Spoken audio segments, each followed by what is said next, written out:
If the world hates you, know that it has hated me before it hated you.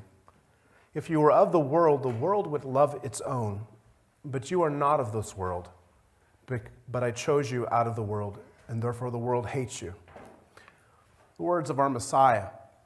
When he tells us that the world hates us because it hated him, why did the world hate him? And why does the world hate him?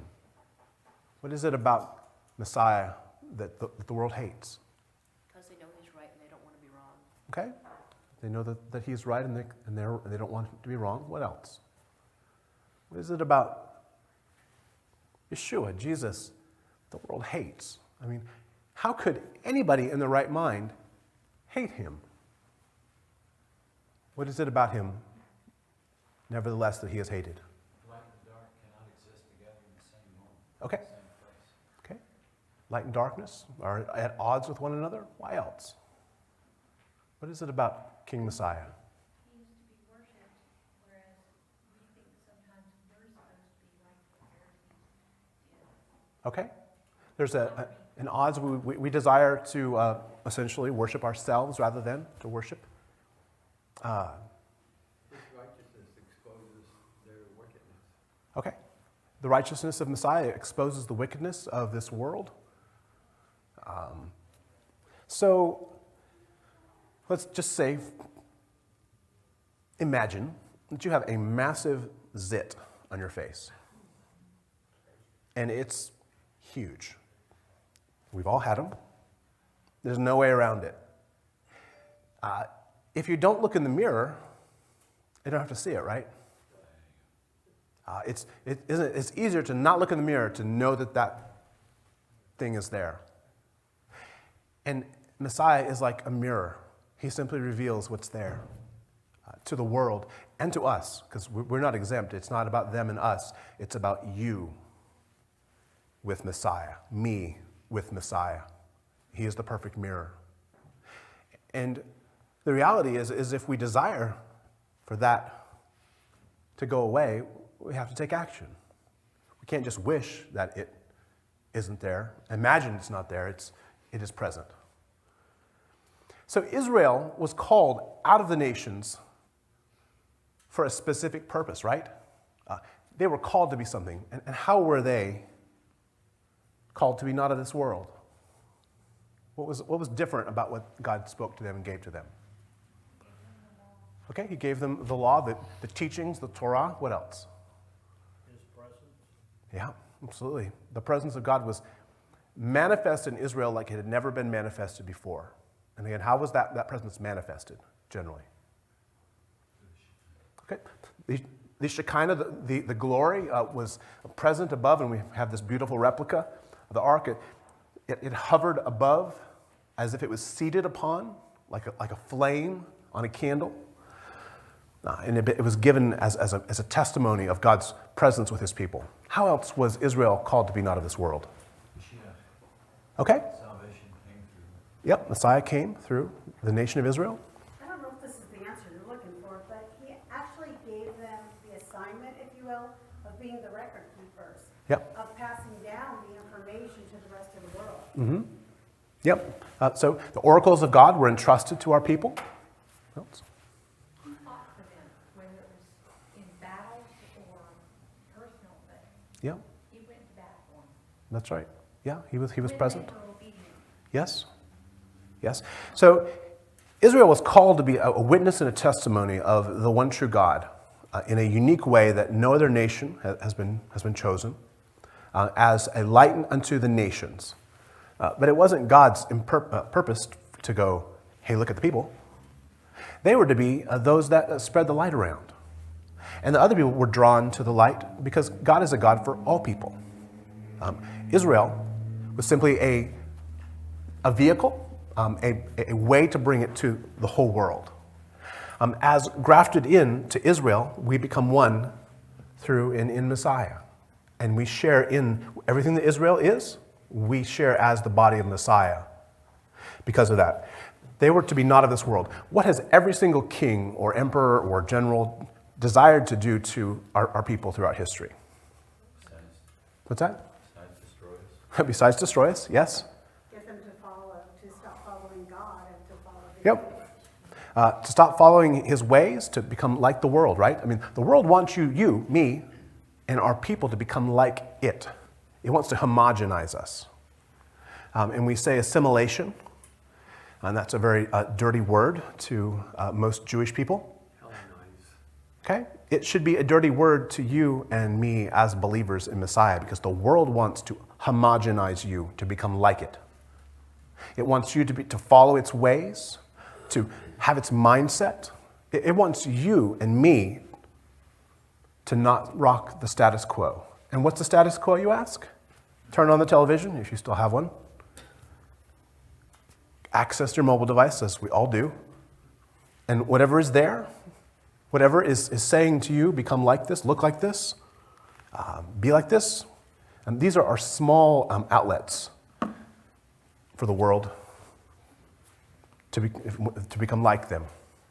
So if Israel was called to not compromise, then how much more should we as believers be of this mind? How were the prophets and the apostles called to be not of this world?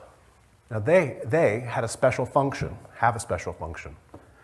What was different about them rather than the general populace of Israel? They spoke for God. Okay? They were set aside. Okay, they spoke for God, they were set aside. How else? What was the job of a prophet? To make the people aware of what was coming, Okay, what God was sending their way, all right, if they didn't change their way. So Okay. it was in a way to warn them, yep, but also another way to tell them the rewards God would have for them if they were obedient. okay, good, And not the system. okay, I mean, it was to set, if God said that we do this way, this is the way they would do it, as the example to say, if we're going this way, if we don't go this way, everything else is wrong. yep. Was it the prophet's job to tell the people that God hated them? No. No, it was the prophet's job for them to tell the people that God loved them, that he desired them, he wanted them to change. Why? Because God just likes to change? Why did God want Israel to change from where they were at the various points? Why did he want us to do that? Assimilating and following the laws and practices of the people that were around them, instead of being the witnesses to them of his love. Okay. Is it hard to stand alone when you're in a crowd? Is it hard to be different than? I mean, I remember growing up and everybody wanted to be different, but everybody wanted to be the same.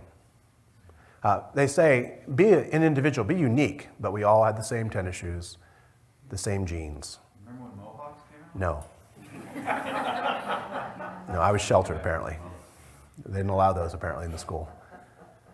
Everybody wanted to be unique, but don't you dare be different. And that's a subtle lie that the world infuses into us in order to coerce us to become like them. To be truly countercultural, to be truly different, show me a true believer. Not somebody who talks all the time about how righteous they are and how much they know about the Bible, but someone who lives the principles of the Scriptures. That will be a light. And they may be hated because they are a light, but it's only because darkness cannot stand the illumination. He used to be an angel of light, a beautiful thing, and he can still appear that way, but he's no longer this. And he doesn't desire his true face to be seen because it is not pleasant. The apostles and the prophets, of course, the apostles built upon the foundation of the prophets, and the apostles were those that weren't just sent to Israel anymore. The apostles were sent out. They were shaliachim, the sent out ones, the ambassadors, the emissaries of a new way. And it was the same way that God had said for Israel, but it was different. Because it was no more completely focused upon a lot of the external things, but of the internal transformation. We become like God, the apostles said. And each of them suffered and went through their various ministries and missions, and most of them died in foreign lands. Most of them were martyred, if not, well, actually all of them were martyred, because they would not compromise the faith. And they had a very special mission, and they are immortalized forever. It says that They will sit and judge the 12 tribes. They have a special place in the plan of Messiah. And you have a special place in the plan of Messiah too. So they were to be different, but their job was to be, you could say, those that called Israel back to righteousness. Those that didn't accept the status quo, even of Israel at that moment, because we know that Israel became corrupt and needed to change. 1 John chapter 2. 1 John chapter 2.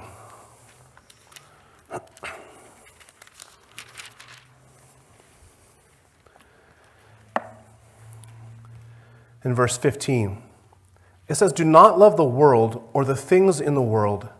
For if anyone loves the world, the love of the Father is not in him.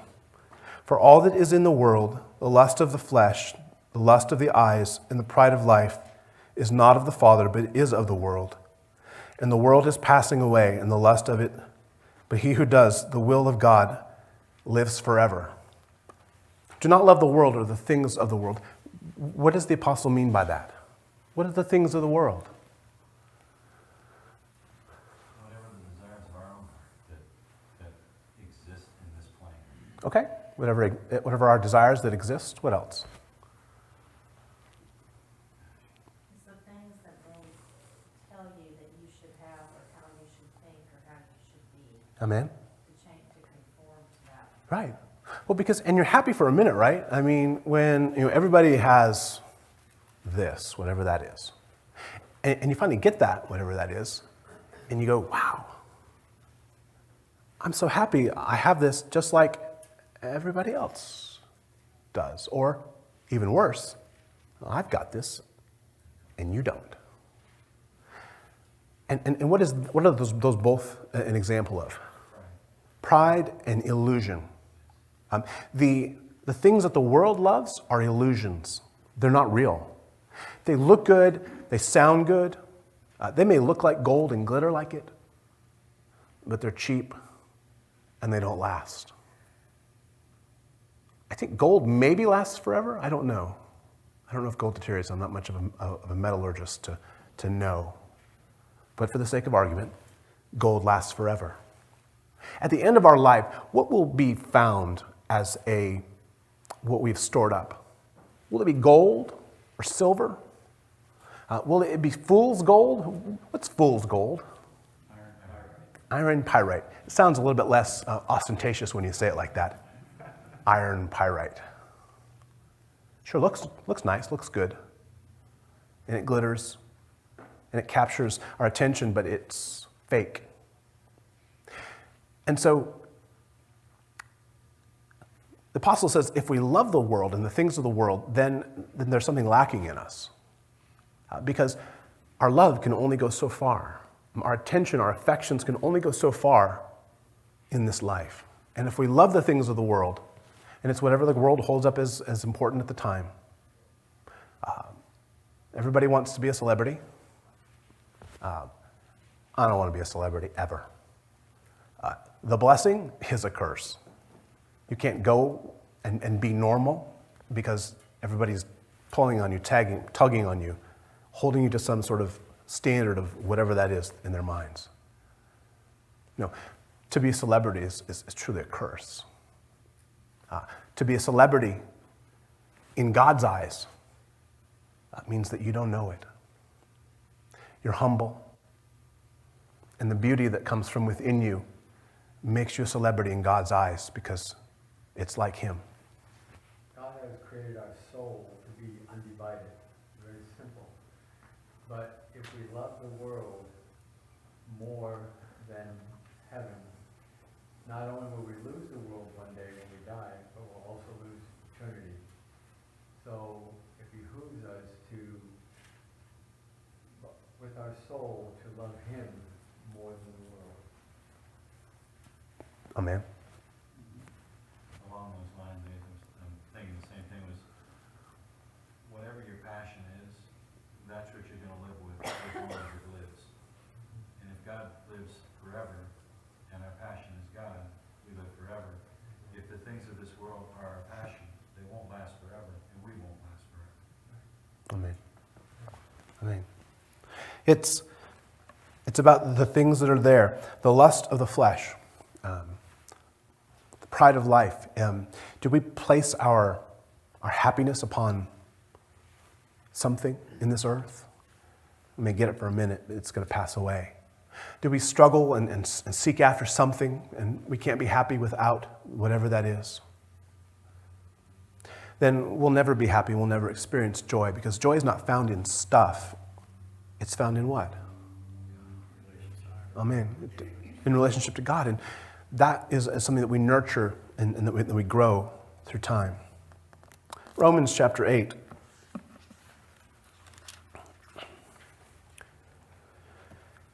Romans chapter 8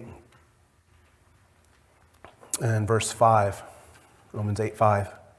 For those who live according to the flesh set their minds on the things of the flesh, but those who live according to the Spirit, the things of the Spirit. So, again, how we live is determined by what we seek. It doesn't mean that we can't, want something of this, of this life, a different car, a different suit of clothes or things. Those things are not wrong. It's, does that consume us? If we set our mind upon that which is truly eternal, where do we spend our time? What do we invest in? It's not even the things that have to consume us. If we let it aggravate us or anger us because we don't have that, or because we can't possess this, that infuriates us in some way. We might not think about it all the time, but every time it comes to mind, we get angry because it's not there. Then that is controlling us, the desire. Yep. Can we take note of ourselves to see if the pool of our heart is still or is unsettled? Will we stop long enough to be able to observe our own hearts? Or will we be like the person who doesn't look in the mirror because they don't want to see what's there? It's an investment of our time in something that has an eternal value. Building the temple of our hearts. It's not just a nice metaphor, it's a true reality. What is it that we desire to give to God? Like David strived to give the best. And Solomon built the temple with the best possible things that he could find. Our lives are like this. We're building something for God. A house to honor him. Which is truly deep if you think about it, because what else will last in eternity? This body will pass away for a minute. And we take with us what we have done for him and in him. It says, continuing, for to be carnally minded is death, but to be spiritually minded is life and peace. Peace. Isn't that what everybody actually truly wants in life? Is a peace. What is peace? An absence of strife. Okay, an absence of strife. What else? What is peace? We'll just say an internal peace. Contentment. Okay, contentment, good. Calmness. What's that? Calmness. Okay, a calmness, okay. State of mind. Okay, a state of mind. A freedom. I always go back in my heart to the word shalom. And thinking of all the meanings of it, it's a fact where your body, soul, and spirit are in harmony as one. You have one purpose for everything you're doing, physically, emotionally, psychologically, whatever thoughts, everything. There is no discord within you. Yes. Doesn't matter what's going on around. There's no discord within yourself. Yeah. Between you and God, you're straight on your own mark. Yeah. We will taste this a little bit here and there. And then we struggle with the world, our own brokenness. We taste those just for a second, or maybe it's a minute, maybe it's a day, if God wills it. And those are tastes of eternity, that peace and whatever, the joy that we feel at certain times, it's a taste of eternity, of how we can exist. And it's like, again, the breadcrumbs of God that he gives to us, those moments of that, peace which you don't understand, and you don't understand because all these other things are going so wrong. But there's a peace that doesn't make sense. That's the peace of God. And we taste it just for a second, for a minute. It says, continuing in verse 7, because the carnal mind is enmity against God, is not subject to the law of God, nor can it be. So then those who are in the flesh cannot please God. But you are not in the flesh, but in the Spirit, for indeed the Spirit of God dwells in you. If anyone does not have the Spirit of Messiah, he is not his. So again, this is a direction to point us to, because we all struggle, all of us. And there are times where we recognize that we're not properly focused. Do we simply go, oh well, that's who I am? Or what, how should we proceed when we find ourselves in that place? Lord, help me to refocus, help me to put my focus back on the important things, and help me to realize the way that I'm going is not the right way to go. Yeah, we do teshuvah. God, have mercy on me, a sinner.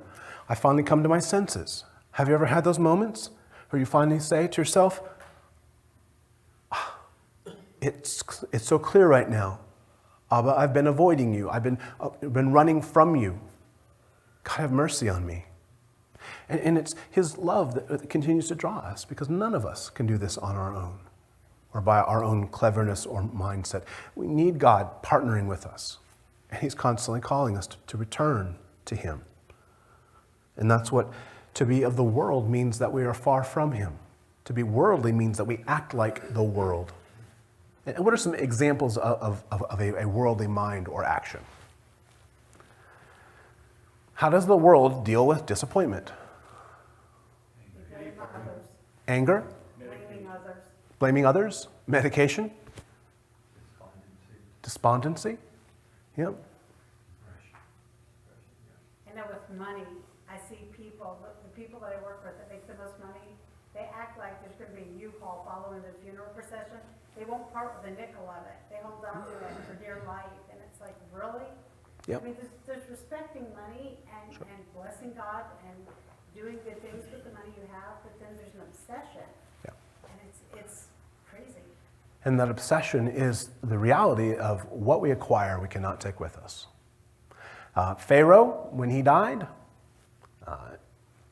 maybe it wasn't the Pharaoh, maybe it was another king, but they killed people in the family so they could go over to the other side with him. And they threw the animals in there and all this wealth in there. And you know what happened to it? And slaves. It was good. I know. But they didn't go. Everything's still there in that tomb until somebody came and stole it. We don't take anything with us. And the only thing that we take is hopefully the gold that we have allowed God to purify within us with us.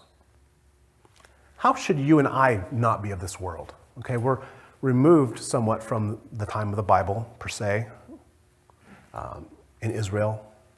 You and I, in our contemporary America, how can we be not of this world?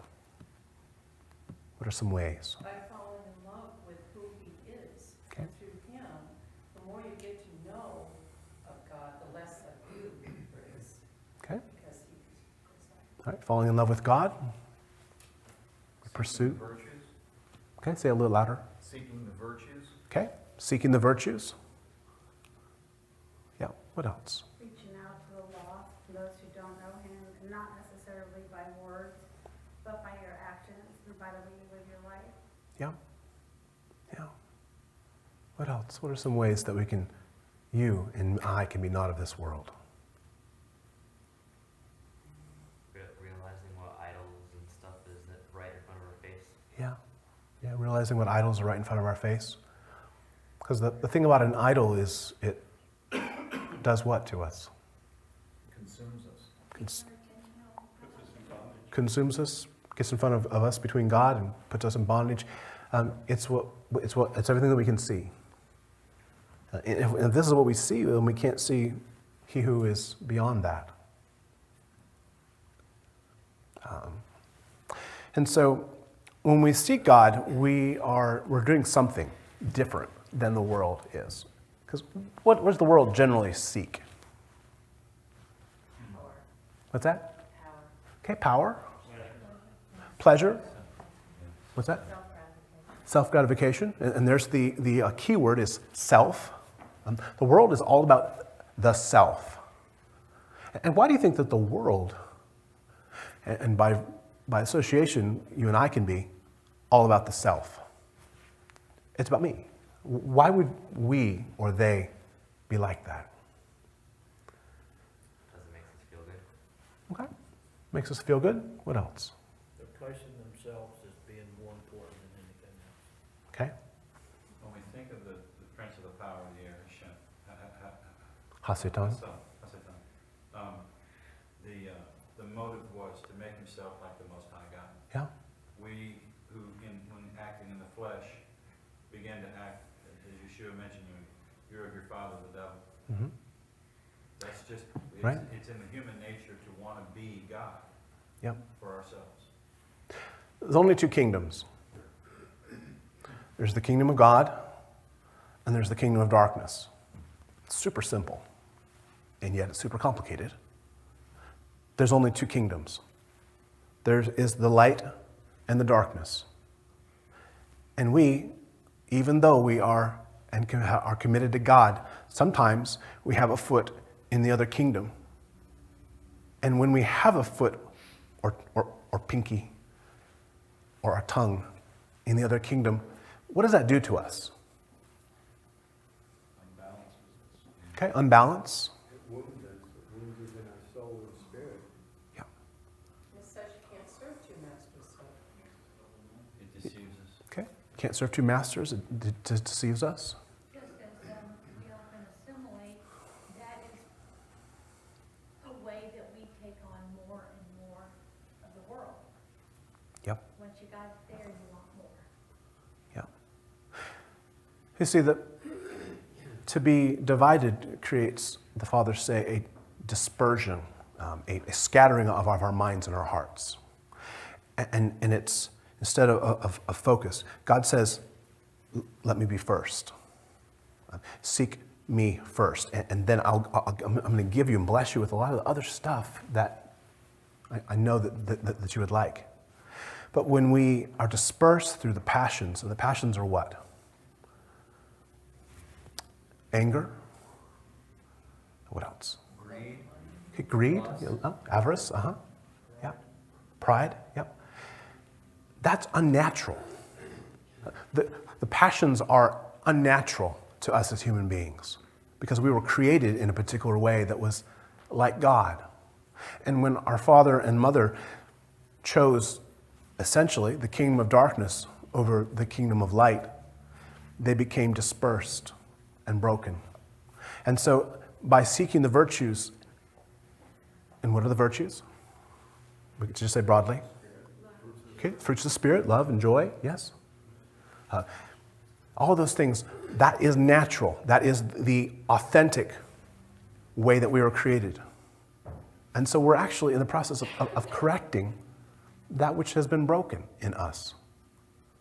Because it's about not just saying this nice prayer, but about becoming like Him.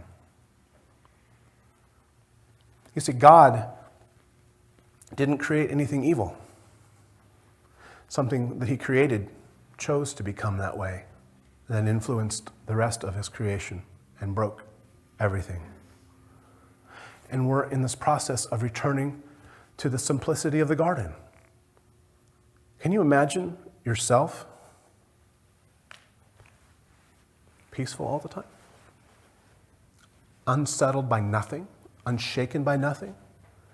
An innocence that we find in a small child that is taken care of and is loved. There's that which we're returning to, this simplicity. Can you imagine yourself not really being shaken by desiring anything because you knew that what you had was enough? Contentment. The apostle says, I am content in all things. Is it because he was just a really nice person who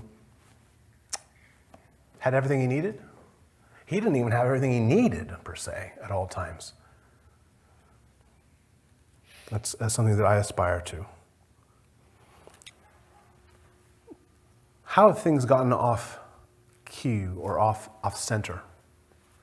Instead, what do we as human beings seek? Oftentimes, as the kingdom of darkness is drawing to us or calling to us. Comfort. Okay, comfort. What else?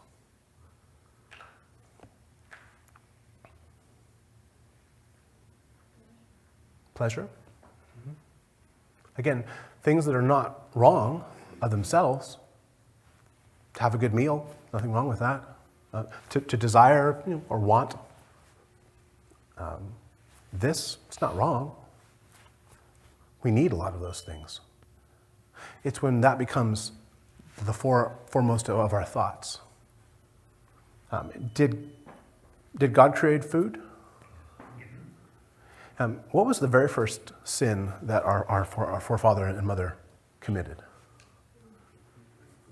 He gave them a command, which was to fast from something. Just one thing. Could have everything else. Are you seeing echoes of yourself there? Are you seeing echoes of your children? We want everything, or I should say this, we don't want anything oftentimes except the one thing that we can't have. It's like suddenly that one thing that we can't have is what we want so desperately. Why? Because somebody said you can't have it. God have mercy on me, a sinner. He said, don't eat this one thing. And we as humanity said, yeah, but I know best. But we were listening to the whisper of the serpent. And he's still whispering today. God didn't create anything evil. Humanity, through the drawing of the enemy, the kingdom of darkness, created imbalances. So when we say the world, what are we talking about? All the people out there? When we talk about the world, what is it that we refer to?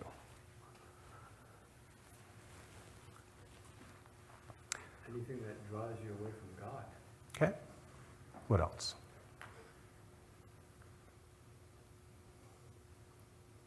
What would be the message of the world? Pop culture. If it feels good, do it. Okay, pop culture. If it feels good, do it. If you want it, have it. Okay. And even more, so then if you want it, have it. You deserve it. You deserve it. Isn't that the marketing that's throughout everything? You deserve this luxury car. You deserve this vacation to sunny wherever.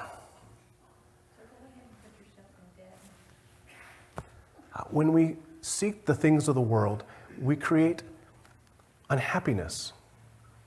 Because the world only is concerned about itself, but it creates unhappiness and imbalance. And that's where, if we find ourselves experiencing those things, it's time to begin to ask why. The world. The world is the general name for the passions. When we wish to call the passions by a common name, we call them the world. But when we wish to distinguish them by their special names, we call them the passions. The passions are the following: love of riches, desire for possessions, bodily pleasure, which comes from sexual lust, love of honor, which gives rise to envy, lust for power, arrogance, pride of position, the craving to adorn oneself with luxurious clothes and vain ornaments, the itch for human glory, which is a source of bitterness and resentment and physical fear. Where these passions cease to be active, there the world is dead. For though they were living in the flesh, the righteous ones did not live for the flesh. See for which of these passions to which you are alive, and then you will know how far you are alive to the world and how far you are dead to it. If we're unhappy because we don't have this or that, then we're putting our trust into something that's different. So the passions are essentially the distortions of our humanity. Is it wrong to enjoy a good meal? Nope. God created it. It's good.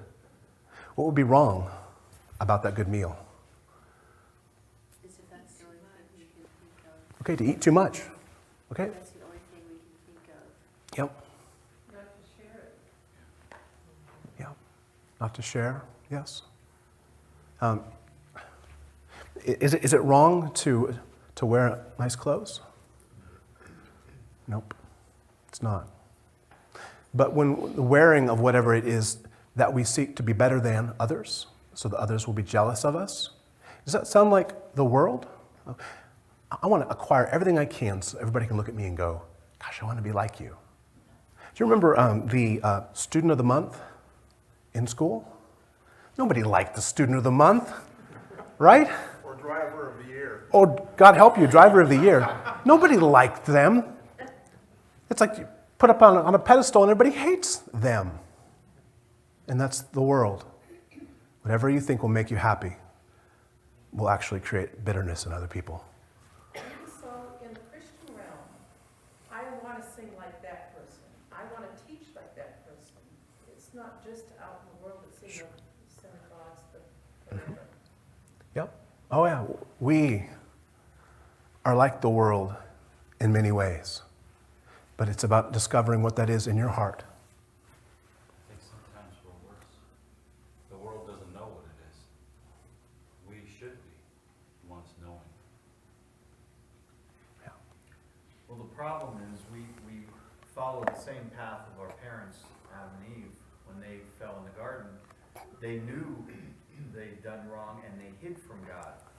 So they saw what they did and they realized that it was outside of what they should have done.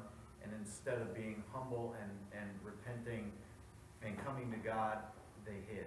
And we do the same thing. We avoid eye contact with God when we know we're doing something we shouldn't be doing or acting the way we shouldn't be acting.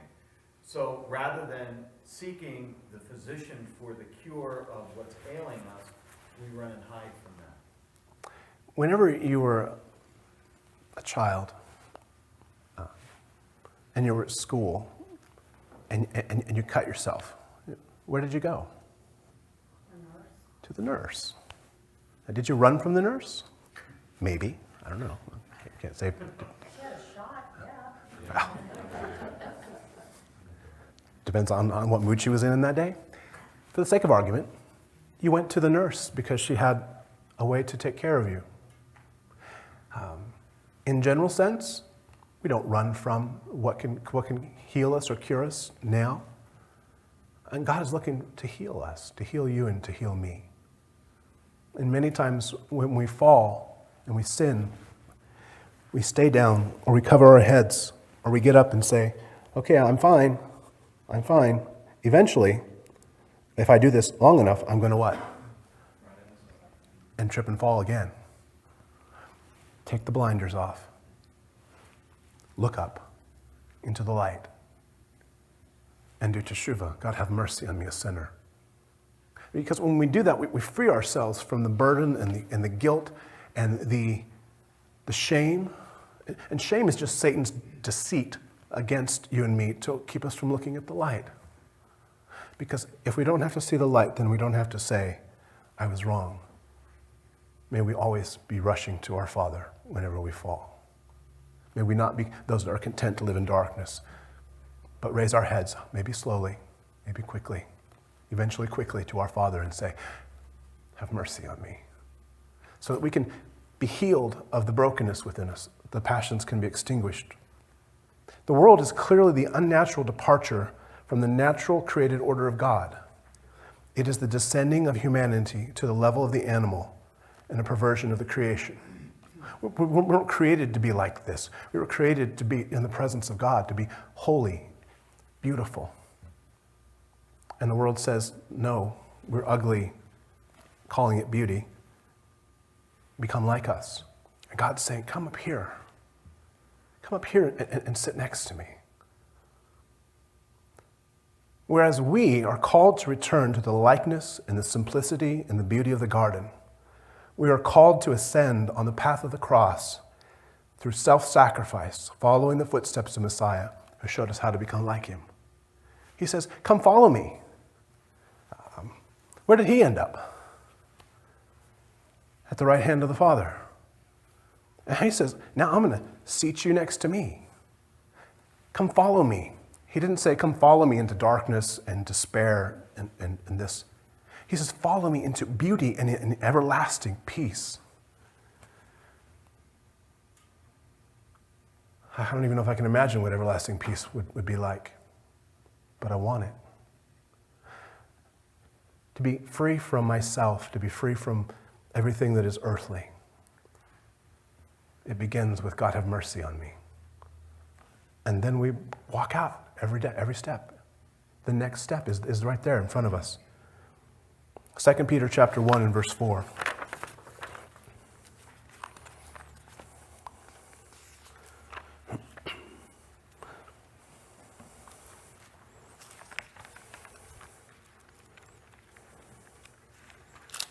Second Peter chapter 1.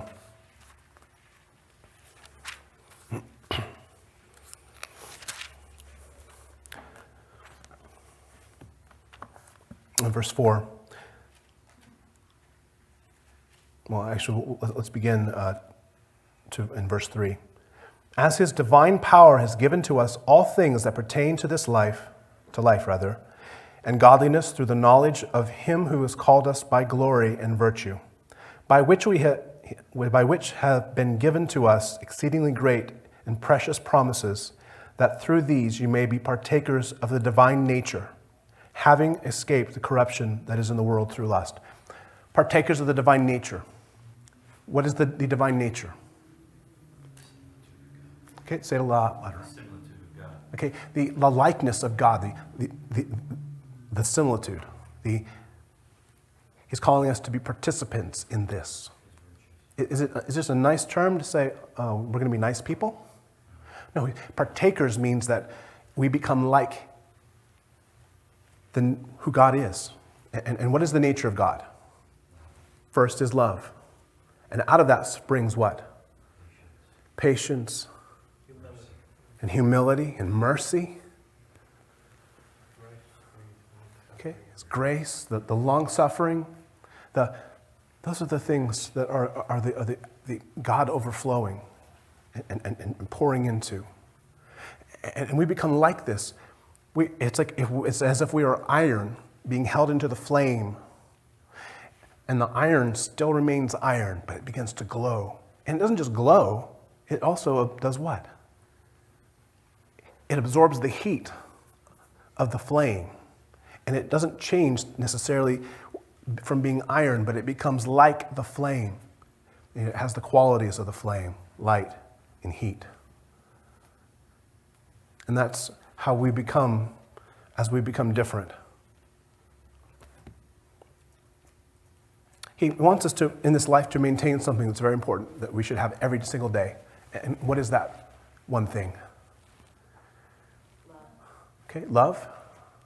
Interaction with him. Okay, an interaction with him. It's, where is our perspective?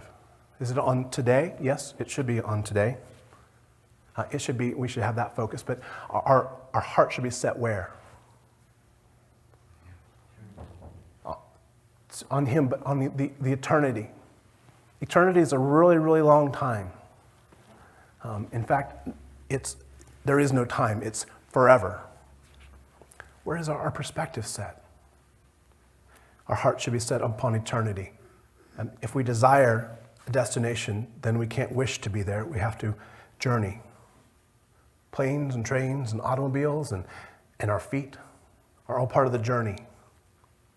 But our perspective has to be of the eternal. The world is concerned about the immediate. What's the word that somebody said earlier? Self-gratification. And see, the thing about self-gratification is self-gratification isn't content with 5 years, 7 years, 27 years. Self-gratification wants it when? Now. Right now. And the world provides us this through, I won't mention any particular names because I'm a subscriber too.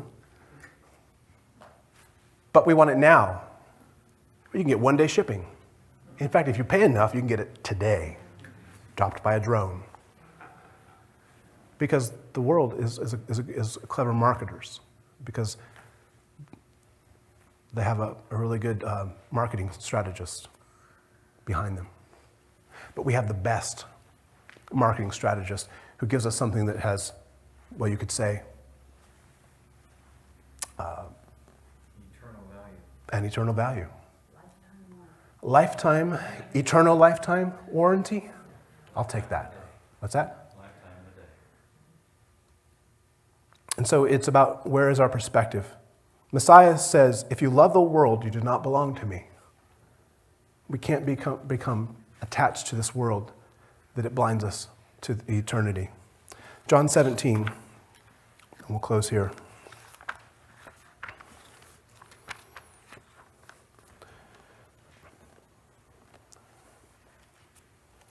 John 17 and verse 15. Messiah, of course, is praying. He says, I do not pray for you, or that you, he's speaking to his Father, should take them, which is us, his followers, out of the world, but that you should keep them from the evil one. You see, he says that we're going to be in the world, but not what? If you walk in a cow pasture long enough, you're going to what? You're going to step in it. Good memories there.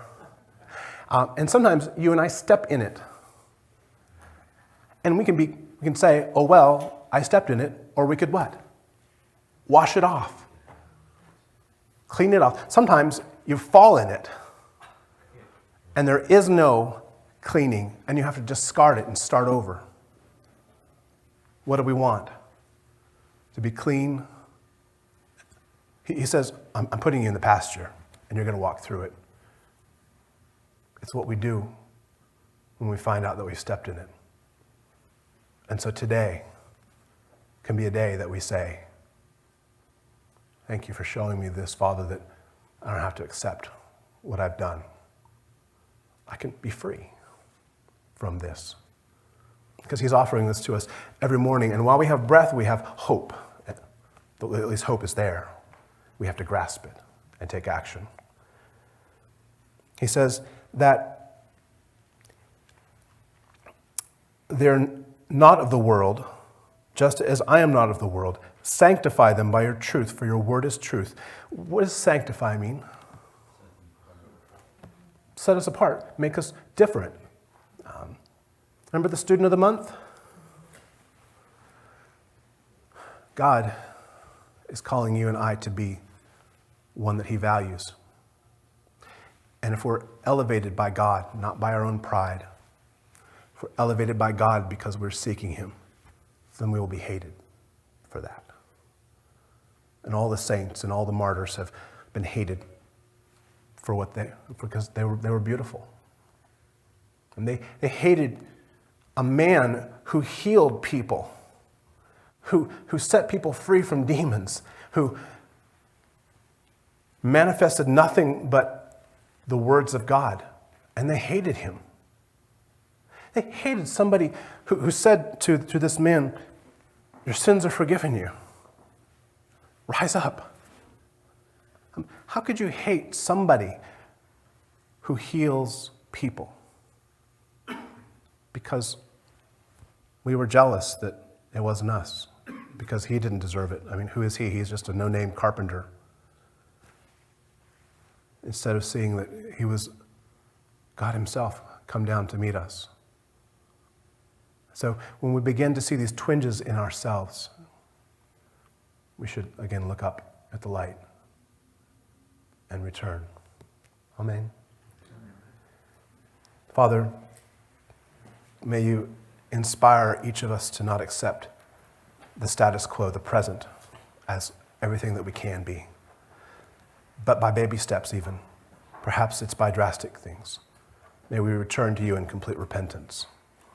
We thank you that you love us so much, that you are calling to us, and many times you gently pull us. You call us through the voice of the prophets and the apostles and the fathers to do only one thing, and it's to return to you. So Abba, may we return to you on this, your holy Sabbath day, which you have given to all of Israel, and truly all who would come to you as a great gift, a time to stop and be still and know that you're God. We love you and thank you for this. Thank you for your presence in us. We love you and ask this in Yeshua's name. Amen.